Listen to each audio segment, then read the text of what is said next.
ओम शांति। आज 19 अक्टूबर 2022 की साकार मुरली।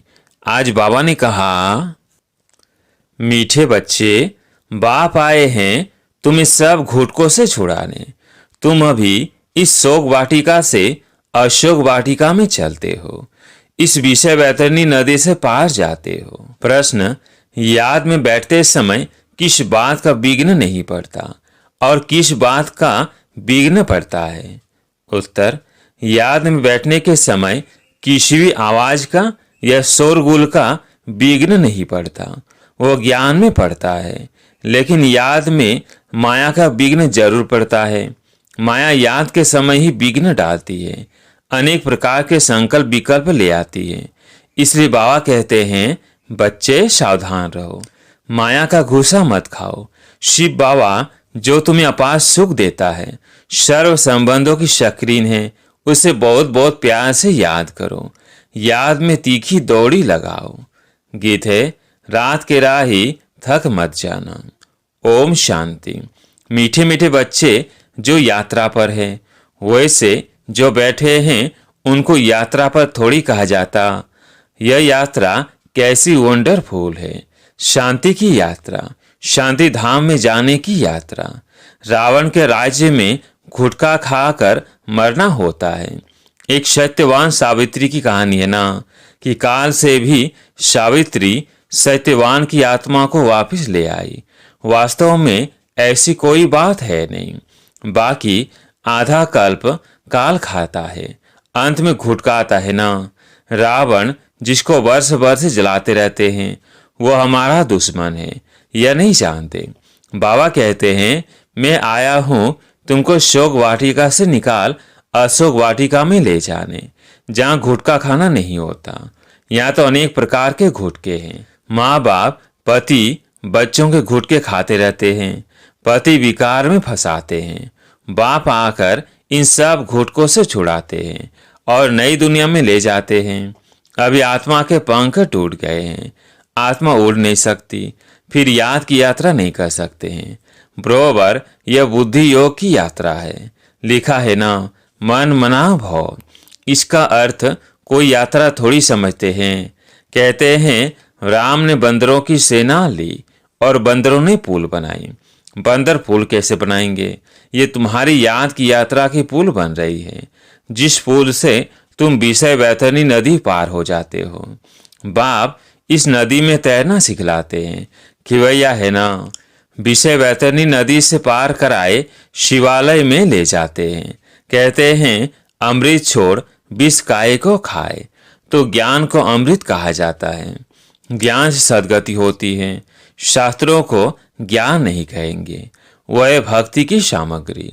शास्त्र पढ़ने से सतयुग आ नहीं सकता, सद्गति हो नहीं सकती, इसलिए उनको ज्ञान अमृत नहीं कहेंगे।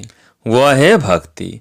ज्ञान में पहले 100% सद्गति, फिर धीरे धीरे नीचे उतरते हैं। यह नहीं कहेंगे कि सतयुग में भी दुर्गति होती है, वहाँ दुर्गति का नाम नहीं होता। कलयुग में सबकी दुर्गति होती है। तुम जानते हो, सर्व पर दया करने वाला बाप एक ही है, जिसको श्री श्री कहा जाता है। फिर श्री श्री का टाइटल सब पर रख देते हैं। श्री कहा जाता है देवताओं को, श्री लक्ष्मी नारायण, श्री राम सीता।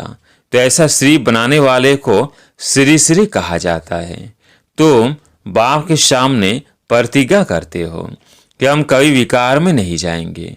अगर प्रतिज्ञा कर फिर भूल की, तो बाप का राइट हैंड धर्मराज भी बैठा है। धर्मराज माफ नहीं करेगा। बाप भी गुप्त, ज्ञान भी गुप्त, मर्तबा भी गुप्त। यह सिर्फ तुम बच्चे ही जानते हो कि हमको सीमत देने वाला कोई मनुष्य हो नहीं सकता। प्रजापिता ब्रह्मा द्वारा बाप रचना रचते हैं। प्रजापिता सूक्ष्म वतन में तो होता नहीं, जरूर यहाँ ही होगा। तुम बच्चे समझ गए हो कि ब्रह्मा इस समय ब्राह्मण है, इनको भविष्य में बादशाही मिलती है। देवताएं पति दुनिया में तो राजा ही कर न सके, तो पुरानी दुनिया का विनाश चाहिए। विनाश होना भी है जरूर, अभी थोड़ी देरी है। तुम्हारा अभी नए झाड़ का सैंपलिंग ही पूरा नहीं लगा है। आगे गाते थे, तमेव मातश्च पिता। सबके आगे यह महिमा गाते रहते हैं, समझते कुछ भी नहीं।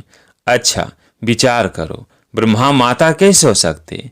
लक्ष्मी नारायण की भी अपनी राजाई चलती है, तो उनको माता पिता कह न सके। तो इस समय परम पिता परमात्मा प्रैक्टिकल में माता पिता का पाठ बजा रहे हैं। फिर भक्ति मार्ग में महिमा गाई जाती है, उसमें भी पहले पहले शिव बाबा को तमेव मातश्च पिता कहते हैं, पीछे लक्ष्मी नारायण सीताराम सबको कहते रहते हैं।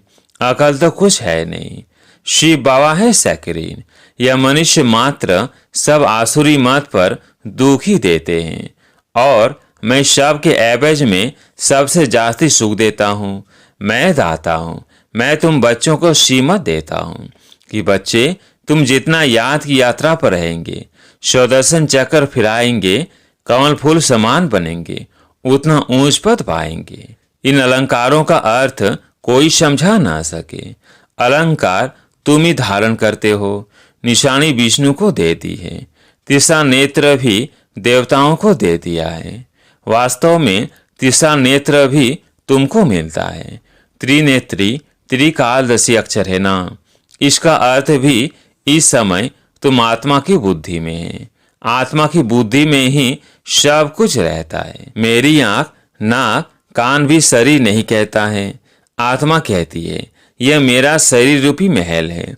आत्मा को मालूम पड़ा है कि मुझ आत्मा में 84 जन्मों का पाठ नूंधा हुआ है। कितनी गुप्त बातें हैं। आत्मा को रॉकेट भी कहते हैं।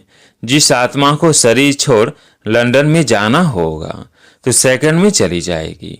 उन्होंने कितना तीखा रॉकेट बनाया है जो सुबह चले तो शाम को पहुंच जाए। आगे स्टीमर में 3 से 4 मास लग जाते थे, अभी भी स्टीमर में 1 मास लग जाता है, एरोप्लेन में 1 दिन। परंतु आत्मा बहुत तीखा रॉकेट है जो 1 सेकेंड में पहुंच जाती है, जो कोई भी देख ना सके। तुम आत्मा का ऑलराउंड पाठ है। अच्छा, परमात्मा का पाठ क्या है? द्वापर से मेरा साक्षात्कार कराने का पाठ है। जो जिस भावना से मुझे याद करता है उनकी मनोकामना पूर्ण करता हूँ।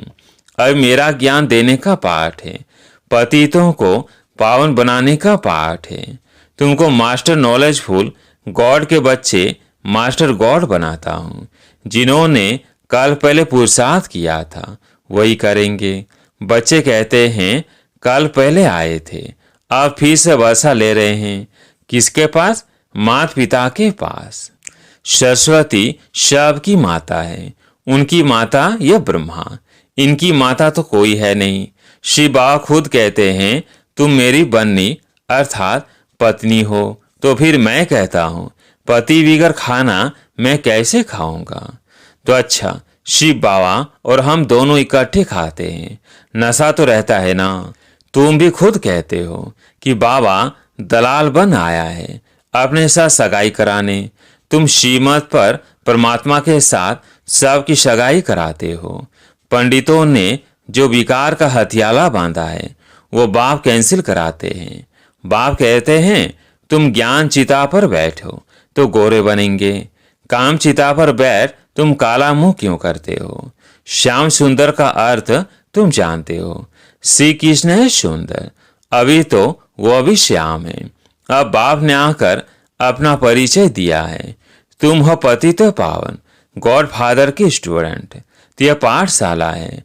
पाठशाला में पढ़ाई होती है, मेहनत करनी पड़ती है, और उन सत्संगों में मेहनत नहीं है। वहाँ तो गीता सुनी, ग्रंथ सुना और घर गया। वहाँ कोई थोड़ी कहता है कि पवित्र बनो, यात्रा करो। आगे चल ये सब जिस्मानी यात्राएं आदि बंद हो जाएगी। बर्फ पड़ी, वो एक्सीडेंट हुआ तो कोई जाएंगे नहीं, क्योंकि तुम्हारी यात्रा जोर होती जाएगी। हमारी यात्रा है शिवालय तरफ। पहले शिव की पूरी शिवालय में जाएंगे, फिर शिव की स्थापना की हुई पूरी शिवालय स्वर्ग में जाएंगे। शिवपुरी और विष्णुपुरी दोनों के शिवालय कहेंगे, क्योंकि मुक्ति जीवन मुक्ति दोनों शिव बाबा ही देते हैं। तो सतयुगी देवी घराना शिव बाबा स्थापन करते हैं। अच्छा, याद में आवाज का विघ्न पड़ नहीं सकता। ज्ञान सुनने में शोर का विघ्न पड़ेगा। मनुष्य कहते हैं शांति करो, नहीं तो याद में विघ्न पड़ेगा। परंतु योग में आवाज विघ्न नहीं डालता, विघ्न डालती है माया। बच्चों के साथ माया की युद्ध है। बच्चों को युद्ध के मैदान में हार नहीं खानी चाहिए। माया तो घूंसा लगाती रहती है। माया ने नाक पर घूंसा लगाया तो यह गिरा, फिर खड़े हुए, फिर नाक पर लगाया तो ये गिरे। तो बाप कहते हैं यह माया काम क्रोध के घूंसे मारती है, इससे तुम्हें बहुत बहुत सावधान रहना है, घूंसे नहीं खाने हैं। अच्छा, मीठे मीठे सिकिलधे बच्चों प्रति माता पिता बाप दादा का याद प्यार और गुड मॉर्निंग। रूहानी बाप की रूहानी बच्चों को नमस्ते। हम रूहानी बच्चों की रूहानी बाप दादा को याद प्यार गुड मॉर्निंग नमस्ते नमस्ते। धारणा के लिए मुख्य सार। पहला पॉइंट, ज्ञान के सब अलंकारों को धारण कर स्वदर्शन चक्रधारी त्रिनेत्री त्रिकालदर्शी अर्थात मास्टर गॉड बनना है। दूसरा पॉइंट, बाप के राइट हैंड धर्मराज की स्मृति में रख कोई विकर्म नहीं करने हैं। पावन बनने की प्रतिज्ञा करके विकार में नहीं जाना है। आज प्यारे मीठे बाबा का वरदान, दृढ़ प्रतिज्ञा द्वारा अलवेलेपन के लूज स्क्रू को टाइट करने वाले तीव्र पुरुषार्थी भव। दृढ़ प्रतिज्ञा द्वारा अलवेलेपन के लूज स्क्रू को टाइट करने वाले तीव्र पुरुषार्थी भव। प्रतिज्ञा में लूज होने का मूल कारण है अलबेलापन। जैसे कितनी भी बड़ी मशीनरी हो, लेकिन एक छोटा सा स्क्रू लूज हो जाता है तो सारी मशीन को बेकार कर देता है। वैसे प्रतिज्ञा को पूरा करने के लिए प्लेन बहुत अच्छे बनाते हो, पुरुषार्थ भी करते हो, लेकिन पुरुषार्थ व प्लेन को कमजोर करने का स्क्रू एक ही है, अलबेलापन। वह नए नए रूप में आता है। इसी लूज स्क्रू को टाइट करो। मुझे बाप समान बनना ही है। इसी दृढ़ संकल्प से तीव्र पुरुषार्थी बन जाएंगे। स्लोगन, बेहद के बड़ाई की वृत्ति ही समय की समीपता का फाउंडेशन है। बेहद के बड़ाई की वृत्ति ही समय की समीपता का फाउंडेशन है। अब सुनते हैं मातृश्री जी के अनमोल महावाक्य। मम्मा ने कहा, अभी तो ये सारी दुनिया जानती है कि परमात्मा एक है। उसी परमात्मा को कोई शक्ति मानते हैं, कोई कुदरत कहते हैं, मतलब तो कोई न कोई रूप में जरूर मानते हैं। तो जिस वस्तु को मानते हैं अवश्य वह कोई वस्तु होगी, तब तो उनके ऊपर नाम पड़े हैं।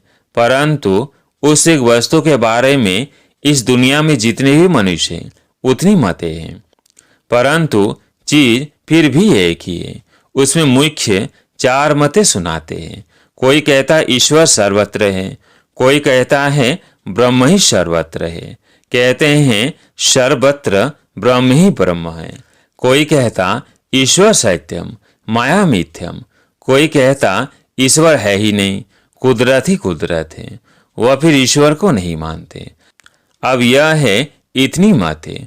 वो तो समझते हैं जगत प्रकृति है, बाकी कुछ है नहीं। अब देखो, जगत को मानते हैं, परंतु जिस परमात्मा ने जगत रचा उस जगत के मालिक को नहीं मानते। दुनिया में जितने अनेक मनुष्य हैं उन्हों की इतनी मतें, आखिर भी इन सभी मतों का फैसला स्वयं परमात्मा आकर करता है। इस सारे जगत का निर्णय परमात्मा आकर करता है, अथवा जो सर्वोत्तम शक्तिवान होगा वही अपनी रचना का निर्णय विस्तार पूर्वक समझाएगा। वही हमें रचना का भी परिचय देते हैं और फिर अपनी रचना का भी परिचय देते हैं। कई मनुष्य ऐसे प्रश्न पूछते हैं, हमको क्या साबिती है कि हम आत्मा हैं? अब ईश्वर समझाया जाता है। जब हम कहते हैं अहम आत्मा, उस परमात्मा की संतान है। अब यह है अपने आप से पूछने की बात, हम जो सारा दिन मैं कहता रहता हूँ वो कौन सी पावर है? और फिर जिसको हम याद करते हैं वो हमारा कौन है? जब कोई को याद किया जाता है तो जरूर हम आत्माओं को उन्हों द्वारा कुछ चाहिए। हर समय उनकी याद रहने से ही हमको उस द्वारा प्राप्ति होगी।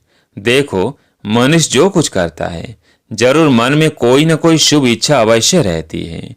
कोई को सुख की, कोई को शांति की इच्छा है, तो जरूर जब इच्छा उत्पन्न होती है तो अवश्य कोई लेने वाला है, और जिस द्वारा वो इच्छा पूर्ण होती है वो अवश्य कोई देने वाला जरूर है। तभी तो उनको याद किया जाता है। अब इस राज को पूर्ण रीति से समझना है। वो कौन है? यह बोलने वाली शक्ति मैं स्वयं आत्मा हूं, जिसका आकार ज्योति बिंदु मिसल है। जब मनुष्य स्थूल शरीर छोड़ता है तो निकल जाती है, भले इन आंखों से नहीं दिखाई पड़ती है। अब इससे सिद्ध है कि उसका स्थूल आकार नहीं है, परंतु मनुष्य महसूस अवश्य करते हैं कि आत्मा निकल गई, तो हम उसको आत्मा ही कहेंगे। जो आत्मा ज्योति स्वरूप है, तो अवश्य उस आत्मा को पैदा करने वाला परमात्मा भी उसके ही रूप मुआफिक होगा। जो जैसा होगा उनकी पैदाश भी वैसे होगी। फिर हम आत्माएं उस परमात्मा को क्यों कहते हैं कि वो हम सर्व आत्माओं से परम है? क्योंकि उनके ऊपर कोई भी माया का लेप छेप नहीं है। बाकी हम आत्माओं के ऊपर माया का लेप छेप अवश्य लगता है, क्योंकि हम जन्म मरण के चक्र में आती है। अब यह है आत्मा और परमात्मा में फर्क। अच्छा, ओम शांति।